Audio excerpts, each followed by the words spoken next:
Board exam एक ऐसा विषय है जिसमें अगर अच्छे नंबर आ गए तो ये मार्क्स हर जगह ज़रूरत पड़ेंगे। और जेई मेन और जेई एडवांस ऐसे पेपर्स हैं जिनमें अगर बढ़िया नंबर आ गए तो वो आपके ड्रीम इंस्टीट्यूट्स जिसमें आप जाने का सपना देखते हो वो आपको मिल सकते हैं। और समय एक ऐसा विषय है जो हमारे पास नहीं है। तो इस समय में भैया बोर्ड पे ज़्यादा फोकस करूं कि जेई मेन पे। सिर्फ अगर बोर्ड पे किया तो चलो बोर्ड में तो बढ़िया आ जाएगा, बट जेई मेन तो हमारा रह गया ना। फिर वो जो ड्रीम इंस्टीट्यूट्स थे उसमें नहीं जा पाएंगे। जेई मेन पे अगर फोकस किया और बोर्ड्स अगर हाथ से निकल गया तो जो ड्रीम इंस्टीट्यूट्स में जा रहे थे उसके गेट तक तो पहुंच जाएंगे, लेकिन जब बोर्ड के मार्क्स मांगेंगे वो हमारे पास नहीं होंगे। तो दोनों को ये हमें बैलेंस करके चलना पड़ता है। कहने के लिए बहुत प्यारी सी बात है भैया कि प्रायोरिटाइज कर दो, बोर्ड्स आपके लिए प्रायोरिटी है कि जेई मेन है, बट कैसे करें? दोनों का बैलेंस लेकर चलना होगा एक के साथ। और ये भी कहना कि भैया चलो इस साल बोर्ड्स कर लेते हैं तो अगले साल ड्रॉप लेकर जेई मेन कर लेंगे। तो भैया ड्रॉप तो मेरा 1 साल चला गया ना। वो जो जेई मेन मुझे 3 साल देता है, जेई एडवांस 2 साल देता है, उसमें से 1 साल तो मैं मर्जी से छोड़ रहा हूँ। और अगर जेई मेन पे फोकस कर लिया और बोर्ड अगर खराब हो गया तो भैया इंप्रूवमेंट दे देना। वही फिर इंप्रूवमेंट भी अगर दोगे, अगर गलती से ड्रॉप लेना पड़ गया तो फिर उस ड्रॉप ईयर में जेई मेन भी कर रहे हैं, इंप्रूवमेंट भी, मतलब बहुत कुछ साथ ही साथ पैरेलली चल रहा है। तो अगेन फिर वो 1 साल आपका डिसबैलेंस हो जाएगा। तो हाय, दिस इज प्रभात रंजन। स्वागत करता हूँ आज की इस नए वीडियो में जिसमें हम कवर कर रहे हैं भैया कि बोर्ड वर्सेस जेई मेन किस पे कब कितना ध्यान देना है। तो अलग अलग सिनेरियो होंगे। किन्हीं के लिए होगा भैया बोर्ड को पहले प्रायोरिटाइज कर दो, किन्हीं के लिए होगा जेई मेन पहले प्रायोरिटाइज कर दो, तो किन्हीं के लिए साथ ही साथ बैलेंस बनाते हुए चलना होगा। तो किस सिनेरियो में और कब कैसे क्या कितना करना है, सारी चीज़ें आज की इस एक सिंगल वीडियो में डिस्कस करेंगे। तो चलिए बढ़ते हैं समाधान की ओर। तो समाधान ये है भैया कि पहले आप फिगर आउट करो क्या आप पैरेलली दोनों को साथ में कर सकते हो। आपका प्रीवियस रिकॉर्ड कैसा रहा है, क्या आप मल्टीटास्किंग में अच्छे हो। अश्योरिटी वाले जवाब देना है, ऐसा नहीं कि हाँ भैया कर ही लूंगा नहीं। उसमें क्या होगा कि अभी भी आप श्योर नहीं हो और अब आप खुद से एक्सपेरिमेंट करने जा रहे हो, और एक्सपेरिमेंट का अगर रिजल्ट आपके फेवर में नहीं निकला फिर दिक्कत हो जाएगी। तो अगर आप साथ में पैरेलली नहीं कर पाते हो, ठीक है, एक बार में एक चीज करना भी मुश्किल हो जाता है, फिलहाल एक ही पे ध्यान दो। और वो एक क्या होगा, उस समय मैं कहूंगा कि बोर्ड्स पर ध्यान देना ज्यादा जरूरी है। देखो मान लेते हैं हमने जेई मेन पे ध्यान दिया और बोर्ड्स खराब हो गया, फिर इंप्रूवमेंट के चक्कर में 1 साल जाएगा। और अगर मान लेते भैया हमने बोर्ड पे ध्यान दिया, ठीक है, जेई मेन खराब हो गया, तो वो तो भैया ऐसे भी हमारा 1 साल ड्रॉप दोनों ही केस में जा रहा है। जेई मेन खराब हो गया तो फिर 1 साल ड्रॉप लेके जेई मेन का प्रिपरेशन करेंगे। लेकिन इस केस में सिर्फ 1 साल जेई मेन करेंगे, बोर्ड्स हमारा अच्छे से निकल गया। पहले वाले केस में हमारा भैया बोर्ड्स खराब हो गया था तो जेई मेन का जो भी भले ही बढ़िया रिजल्ट आ गया हो, बट वो अब मेरे किसी काम का नहीं है, मुझे इंप्रूवमेंट देना पड़ेगा। और अगले साल अगर इंप्रूवमेंट दे रहा हो या कुछ समय रुक के दे रहा हूं, इंप्रूवमेंट का रिजल्ट लेट से आ रहा है, उस समय तक मेरा जेई मेन का सारा काउंसलिंग इस साल का पूरा हो चुका है, तो अब तो आपको अगले साल देना पड़ेगा। फिर उस केस में पिछले साल का जेई मेन का रिजल्ट तो खत्म है, वो किसी काम का नहीं है, तो वापस से जेई मेन का फिर से प्रिपरेशन करना पड़ेगा। बोर्ड्स का पैरेलली कर ही रहे हैं, तो इससे अच्छा भैया अगर मैं दोनों साथ ही साथ नहीं कर सकता हूं तो मैं पहले बोर्ड्स को प्रायोरिटाइज करूंगा। अच्छा चलो मान लेते हैं कि बोर्ड्स को एक बार के लिए आपने कम प्रायोरिटी पे रख भी दिया कि चलो 75-80% टारगेट लेकर चल रहे। फिर वही है ना कि 75-80% भी अगर लेकर चल रहे हो, क्या 75-80% आ ही जाता है? जितना हम सोच के चलते उतना आ ही जाता है। मान के चल रहे भैया 75-80% और आ गया 60%, और पता चला जेई मेन भी नहीं हुआ ढंग से।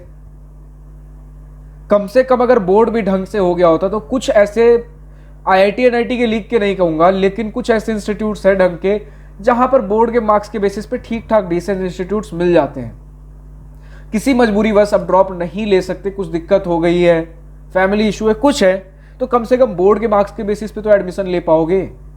तो अगर आप साथ ही साथ बैलेंस करके नहीं चल सकते तो पहले बोर्ड्स को प्रायोरिटाइज करो।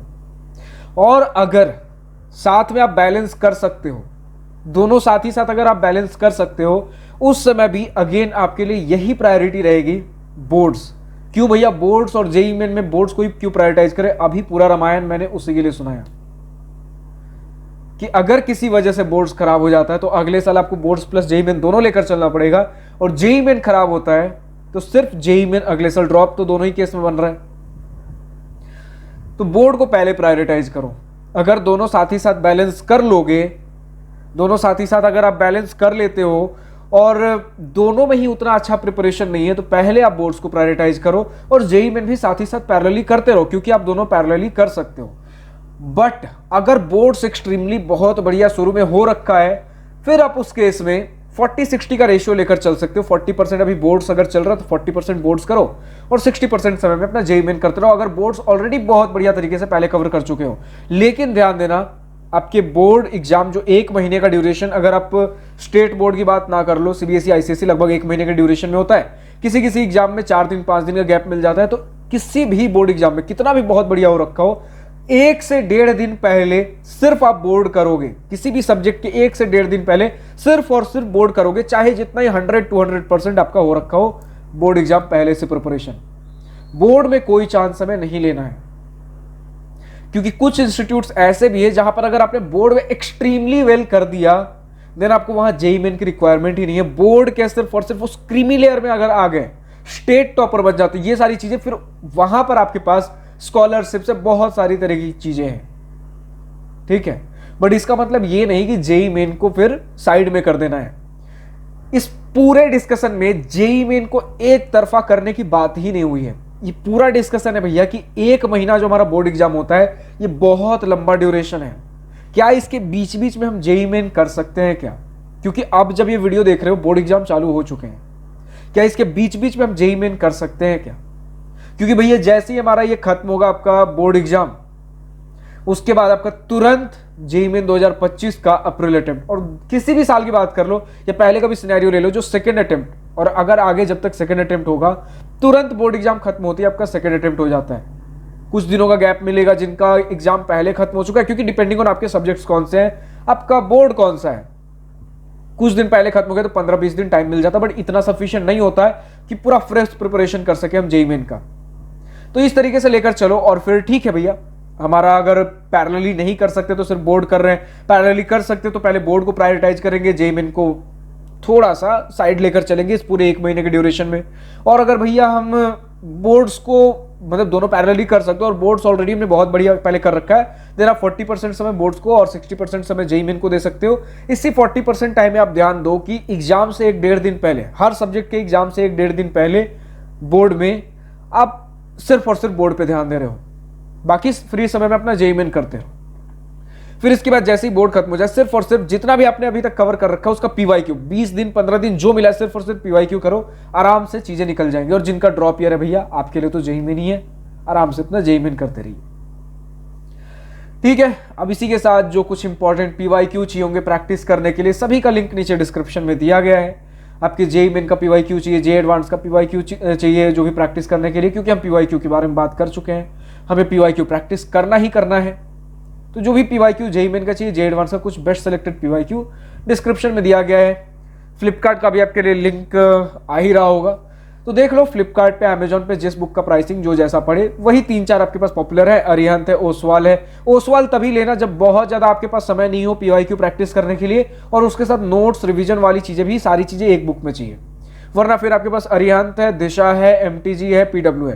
पीडब्ल्यू तब लेना जब आपके पास बहुत सारे छोटे छोटे क्वेश्चंस, मतलब अलग अलग टॉपिक्स में, ढेर सारे टॉपिक्स में बाइफर्केशन चाहिए कि मुझे बहुत ज्यादा टारगेटेड टॉपिक वाइज चीजें प्रिपेयर करनी हो, तो ये सारी चीजें हैं। फिर अरिहंत, एमटीजी और एररलेस, बाकी तीनों में से जो आपको सस्ता पड़ रहा हो उस सबसे परचेस कर सकते हो।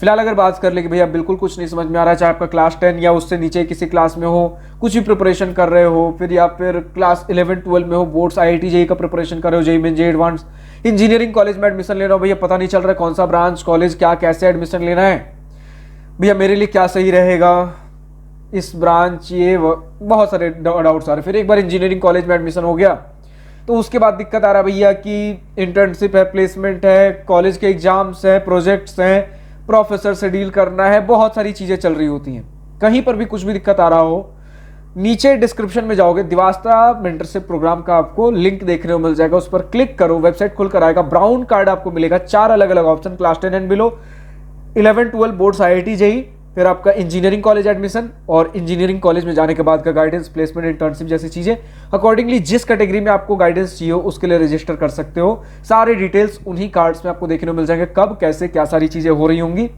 और डिटेल्ड वीडियो चाहिए तो डिटेल्ड वीडियो इस मेंटरशिप से रिलेटेड सारी चीज़ें, उसका भी लिंक नीचे डिस्क्रिप्शन में ही दिया गया है। फिलहाल आज के इस वीडियो में इतना ही। और जो भी जिस प्रकार के इन सभी चीज़ों से रिलेटेड किस डोमेन में हम बात कर रहे हैं वो आपको पता चल ही गया। पूरा school life plus engineering college life से रिलेटेड, प्लेसमेंट से रिलेटेड जो डाउट्स हो कमेंट सेक्शन में लिख सकते हो। फिलहाल आज की इस वीडियो में इतना ही। उम्मीद है आपको वीडियो पसंद हो। अगर वीडियो पसंद आए तो लाइक, शेयर, दिल खोल कर रहिएगा। और अगर कुछ दिल की बातें, कुछ मन की बातें लिखकर बतानी या पूछनी हो तो कमेंट सेक्शन आप ही के लिए तो है। Thank you for watching this video. Good bye, nice day, wish you all the best for future, enjoy journey.